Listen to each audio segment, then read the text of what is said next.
আদর্শ ছেলে মেয়ে পেতে হলে কি করতে হবে? আদর্শ বাবা মা হতে হবে, কারণ তারা আমাদের অ্যাডভাইস শুনতে চায় না। বর্তমানের ছেলে পেলে এত ইচড়ে পাকা, এত ছোট্ট ছোট্ট ছেলে মেয়েরা প্রেম ভালোবাসা বুঝা ফেলছে, আছে না নাই? ক্লাস 4 এর মধ্যে ভাগ করে ফেলেছে, এটা তোর, এটা আমার, এটা ওর, ভাগাভাগি শেষ। কোন ক্লাসে? 4 এ। ক্লাস 4 এর নাকি গার্লফ্রেন্ড আছে, আমার গার্লফ্রেন্ড আমার এটা দিস। আমরা দাখিল আলিম যখন পড়ি তখনও তো এগুলো বুঝতাম না, আর এখন ক্লাস 4 এর ছেলে মেয়ে গার্লফ্রেন্ড বয়ফ্রেন্ড পুরা ক্লাস ভাগাভাগি হয়ে গেছে, আছে না নাই? ইচড়ে পাকা, অকাল পক্ক, আগে আগে পেকে যায় ছেলে মেয়েগুলা। তো এই জন্য এদেরকে হ্যান্ডেল করা it's not easy job, it's a big deal. এটা অনেক কঠিন। They don't like to listen to our advices, they try to follow us, they try to copy us, they just do what we do. ওরা আমাদের উপদেশ শুনতে পছন্দ করে না, আমরা যা করি ওরা ওইটা করে। বাচ্চারা কিন্তু উপদেশ শুনতে পছন্দ করে না, জানেন? ওরা যা দেখে তাই করে, করে না? দেখবেন আপনি যখন নামাজ পড়বেন আপনার মেয়েটাও এসে নামাজে দাঁড়ায়, আছে না নাই? আপনি যখন নামাজ পড়েন, আমি যখন নামাজে দাঁড়াই, আমার ছোট্ট মেয়েটাও নামাজে দাঁড়ায় এইভাবে, আর বিড়বিড় করে কি যেন পড়ে, এরকম মুখ নাড়াতে থাকে, ঠোঁট নাড়াতে থাকে। ও ভালো করে কথাও বলতে পারে না, কিন্তু বিড়বিড় করে, কারণ ও আমাকে দেখে আমি বিড়বিড় করে কি যেন পড়ি। ওর মাকে দেখে এইভাবে দাঁড়ালে বিড়বিড় করে কি যেন পড়ে। সে আমাদের মতো অনুকরণ করতে চায়, আছে না নাই? দেখবেন ছোট্ট বাচ্চাটা পানি পেলে আমাদের মতো কুলি করতে চায়, মুখে দেয়, ওযু করতে চায়, আছে না নাই? They try to copy us, they imitate us, they don't like to listen to our advices anymore. তারা আমাদের উপদেশ শুনতে চায় না, তারা আমরা যা করি তাই করতে চায়। এজন্য খবরদার, আপনি ভালো মা বাবা হন, তাহলে আপনার ছেলে মেয়েগুলো ভালো ছেলে মেয়ে হবে।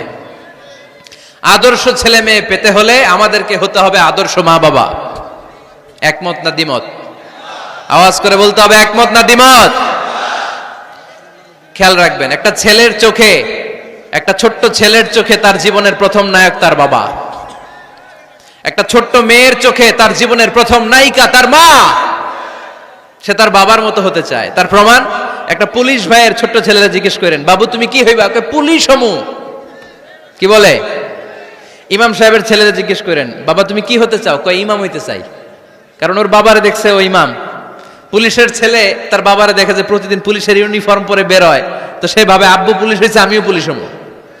একটা ছেলের চোখে তার জীবনের প্রথম নায়ক তার বাবা, একটা ছোট্ট মেয়ের চোখে তার প্রথম নায়িকা তার মা। তার মাকে সে ফলো করে, অনুসরণ করে। এজন্য বাবা মা ভালো তো ছেলে মেয়ে ভালো। Spending time is more important than spending money for the children. ছেলে মেয়েদের জন্য টাকা ব্যয় করার চেয়ে ছেলে মেয়েদের সাথে সময় ব্যয় করা বেশি জরুরি, আছে না নাই? অনেক ফ্যামিলি, এত ব্যস্ত ফ্যামিলি, বাবাও চাকরি করে, মাও চাকরি করে। ছেলেমেয়েরা যখন ঘুমায় থাকে তখন বাবা মা অফিসে চলে যায়, তখন ছেলেমেয়েরা ঘুমায়। আবার রাতে মিটিং ফিটিং শেষ করে যখন ফিরে তখনও ছেলেমেয়েরা ঘুমায়। শুক্রবার ছাড়া অনেক ফ্যামিলিতে বাবা মার সাথে ছেলেমেয়েদের দেখাই হয় না, আছে না নাই? না। ছেলেমেয়েদেরকে আদর করেন, ভালোবাসেন, ছেলেমেয়েদের গালে মুখে হাতে চুমু দেন, ছেলেটাও আপনারা ভালোবাসবে, ঠিক কিনা?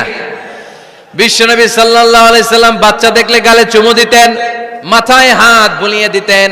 আকরা ইবনে হাবিস আত-তামিমি রাদিয়াল্লাহু তাআলা আনহু বলেন, ইয়া রাসূলুল্লাহ, আমি দেখেছি আপনি বাচ্চাদেরকে দেখলে তাদের হাতে চুমু দেন, তাদের গালে চুমু দেন। হাসান হুসাইনকে আপনি চুমু দেন। আমাকে আল্লাহ 10টা সন্তান দিয়েছে, আমি একটার গালেও কোনোদিন একটাও চুমা দেই নাই। আমার সন্তান কয়টা? 10টা। হাবিস ইবনে আকরা ইবনে হাবিস আত-তামিমি বলেন, ইয়া রাসূলুল্লাহ, আপনি বাচ্চাদের এত আদর করেন, আমার তো 10টা ছেলে মেয়ে, আমি তো একটারও কোনোদিন চুমা দেই না। আল্লাহর হাবিব সাল্লাল্লাহু আলাইহি ওয়াসাল্লাম বললেন, মান লা ইয়ারহাম লা ইউরহাম, যে মানুষে দয়া করে না আল্লাহও তারে দয়া করে না। এজন্য বাচ্চাদেরকে আদর করার দরকার আছে না নাই? বাচ্চাদের মতামতের গুরুত্ব দিবেন, বাচ্চা কি বলতে চায় শুনবেন। অনেকে আছে বাচ্চা বাবারে ডাকে আব্বু আব্বু, সে মোবাইলে আসার বলে হ্যাঁ হ্যাঁ বলো বলো, হ্যাঁ বলো বলো শুনতেছি, কি বললা? হ্যাঁ বলো। তাকে আছে মোবাইলের স্ক্রিনে আর বলতেছে কি বলতেছে বলো। এরকম বলা যাবে? খবরদার। বাচ্চা ডাকলে বাচ্চার দিকে টার্ন করে আপনি ফিরেন, তার দিকে মুখোমুখি হন, মনোযোগ দিয়ে ভালো শ্রোতার মতো তার কথা শুনেন, সে কি বলতে চায় শুনেন। তার মতামতের একটা গুরুত্ব আছে না নাই?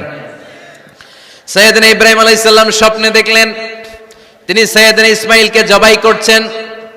ঘুম থেকে উঠে তিনি অবাক হলেন, কারণ নবীদের স্বপ্ন স্বপ্ন না, এটা ওহী। নবীদের স্বপ্নটাও আরশের উপর থেকে পাঠিয়ে দেন কে? সাইয়েদনা ইব্রাহিম আলাইহিস সালাম দেখলেন তিনি ইসমাইল আলাইহিস সালামকে জবাই করতেছেন। ঘুম থেকে উঠে ইসমাইলকে নিয়ে ছুরি দিয়ে গলার মধ্যে ধারানো শুরু করছে নাকি? এরকম করছিলেন না, তিনি আগে মতামত চেয়েছেন। ফালাম্মা বালাগা মাআহু সাইয়া ক্বালা ইয়া বুনাইয়া ইন্নী আরা ফিল মানামি আন্নী আযবাহুক ফানজুর মাযা তারা।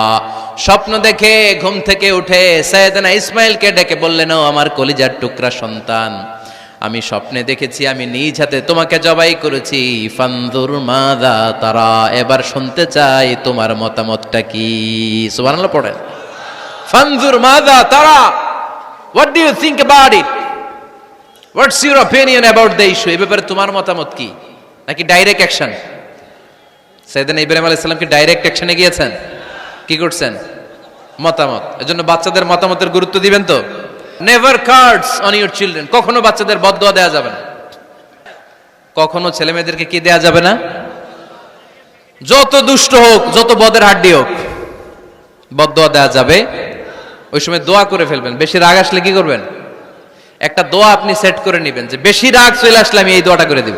ভালো দোয়া পারা যাবে, কারণ বাবা মা রাগের মাথায় যেটা বলে এটা কবুল করে নেয় কে? কাবা ঘরের একজন কালো ইমাম আছে, নাম ইমাম আল কালবানি। দেখছেন এই ইমামরে আপনারা? উনি লন্ডনে একটা ইন্টারভিউতে বলেছেন, আমার মায়ের বদদোয়া আমাকে কাবা ঘরের ইমাম বানিয়েছে। লন্ডনে একটা কনফারেন্সে উনি ইন্টারভিউ দিচ্ছিলেন, তো ওনাকে বলা হলো কাবার সব ইমাম সাদা ইমাম, আপনি কালো মানুষ কেমনি ইমাম হইলেন? উনি বললেন, আমার মায়ের বদদোয়া আজকে আমাকে কাবা ঘরের ইমাম বানিয়েছে। উনি বললেন, আমি ছোট্টবেলা অনেক বদের হাড্ডি ছিলাম, আমার মতো দুষ্ট আমার এলাকায় কোনো ছেলে ছিল না। মানুষের গালাগালি, মারামারি, দুষ্টামি, ভাঙচুর, চেঁচামেচি, চিৎকার, বিশৃঙ্খলা আমার মতো কেউ বেশি করতে পারতো না। কিন্তু আমার মা ছিল অনেক বড় আল্লাহওয়ালা। আমার মা জানতেন আল্লাহর কাছে দোয়া করার কত বড় পাওয়ার। আমার মা যখন আমার উপর রেগে যেতেন, আমার মা জানতেন রাগের মাথায় বদদোয়া দিলে বদদোয়া কবুল হয়ে যাবে। এজন্য যখনই আমি বেশি দুষ্টামি শুরু করে দিতাম, আমার মা রেগে আমারে বদদোয়া দিয়ে বলতেন, আল্লাহ তোরে হেদায়েত দেখ, আল্লাহ তোরে কাবা ঘরের ইমাম বানায় দেখ। মা যখন রেগে যেতেন, রেগে মেগে উনি সব সময় বলতেন, আল্লাহ তোরে হেদায়েত দেখ, তোরে কাবার ইমাম বানায় দেখ।